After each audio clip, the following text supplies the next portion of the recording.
धाराशिव लोकसभा मतदारसंघात यंदा ठाकरे गटाचे ओमराजे निंबाळकर विरुद्ध महायुतीच्या अर्चना पाटील यांच्यात लढत आहे। या लढतीत धाराशिवकरांनी कुणाला कौल दिलाय जाणून घेऊयात या रिपोर्टमधून। लागली पैज एनडीटीव्हीच्या या विशेष कार्यक्रमामध्ये आपलं स्वागत आहे। मतदान झाले, आता प्रतीक्षा आहे ती म्हणजे निकालाची। नाक्या नाक्यावर टेपरीवर एकच चर्चा आहे, ती म्हणजे आपल्या जिल्ह्याचा खासदार कोण होणार।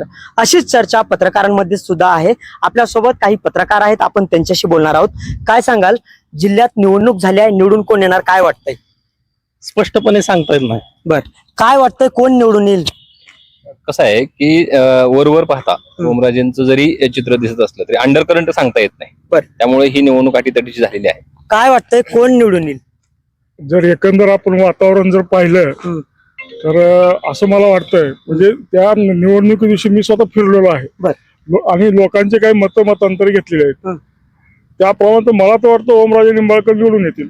बर, काय वाटतंय कोण निवडून येईल? जनमतातून तर ओमराजेंचं नाव समोर येत आहे। जिथे पण चर्चा झालेली आहे तिथं पण सध्या ओमराजेच निवडून येतील असं चित्र पाहायला मिळतं, ऐकायला मिळतं। काय वाटतंय कोण निवडून येईल? विधानसभाच्या 6ही विधानसभामध्ये फिरल्यानंतर असं लक्षात येतं की लोकांनी ही निवडणूक लोकसभेच्या हातात घेतली होती। त्यामुळे लोकांचे प्रश्न जो कोणी सोडवतो, सर्वसामान्यांच्या संपर्कात जो राहतो, असे ओमराजे निंबाळकर यांची यावेळेस निवडणुकीमध्ये विजय होईल असं वाटतं। काय वाटतंय कोण निवडून येईल? माझ्या मते लोकांचा कौल तर ओमराजेंच्या बाजूने जास्त आहे। बर, काय वाटतंय कोण निवडून येईल? सर्वसामान्य लोकांच्या मते ओमराजे निवडून येतील।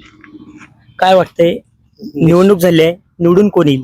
निश्चित सांगणं कठीण आहे, कारण फाईट तेवढी तगडी झालेली आहे। आता सांगायचं कोणाला, कोण उमेदवार सांगायचा, हा निवडून येईल तो निवडून, दोन्ही उमेदवार तुल्यबळ होते। आता लोकांनी काय ठरवलंय लोकांना माहिती, आता 4 जूनला कळलंच की। ओके, आता यांना तर आपण विचारलंय नेमकं निवडून कोण येईल, मात्र आता आपण यांना विचारणार आहोत की निवडून त्यांनी जो सांगितलेला उमेदवार आहे तो का निवडून येणार आहे आणि जो निवडून येणार नाही तो का निवडून येणार नाहीये।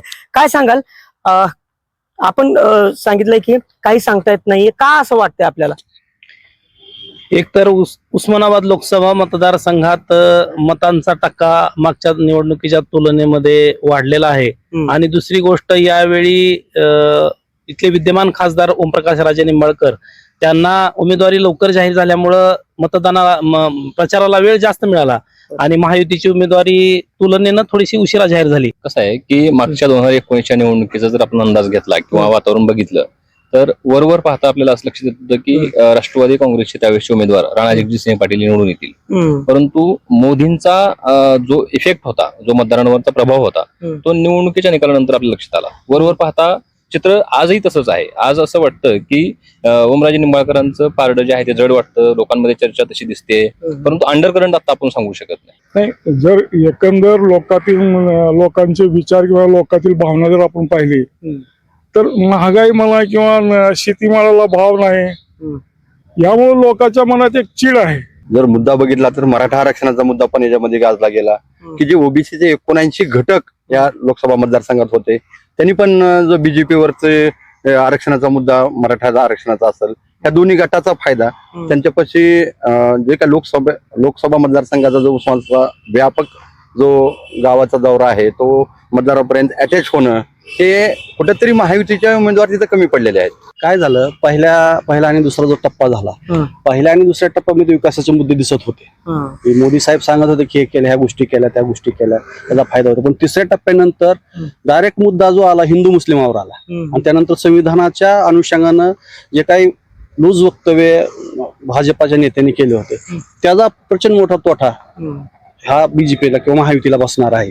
काय दिसलं तुम्हाला स्थानिक पातळीवर? तुम्ही देखील ओमराजे निंबाळकरांचं नाव घेतलं, काय वाटतंय? एकतर ओमराजेंच्या 2 जमेच्या बाजू आहेत। एकतर पक्षासंदर्भात असलेली निष्ठा, त्याचबरोबर लोकांमध्ये असलेला जनसंपर्क, ह्या 2 जमेच्या बाजू आहेत। तुम्ही तर म्हटलात की काही सांगता येत नाही, असं का वाटतं तुम्हाला काय सांगता येत नाहीये? आता काय झालंय, लोकसभेची निवडणूक होती आणि लोकसभेच्या निवडणुकीमध्ये राष्ट्रीय मुद्दे पाहिजे, देशाचे। आपण विकास संसदेत कुठले मुद्दे मांडणार आहोत, काय घडलंच नाही।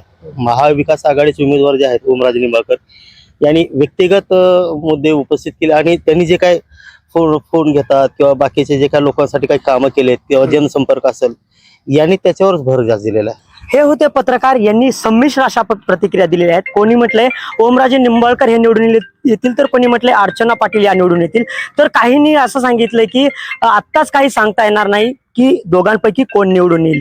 मात्र मतदार राजांनी जो आपला कौल दिलाय, आपलं मतदान दिलेलं आहे, ते येत्या 4 तारखेलाच मतपेटीतून हे उघड होणार आहे की नेमकं निवडून कोण येणार आहे.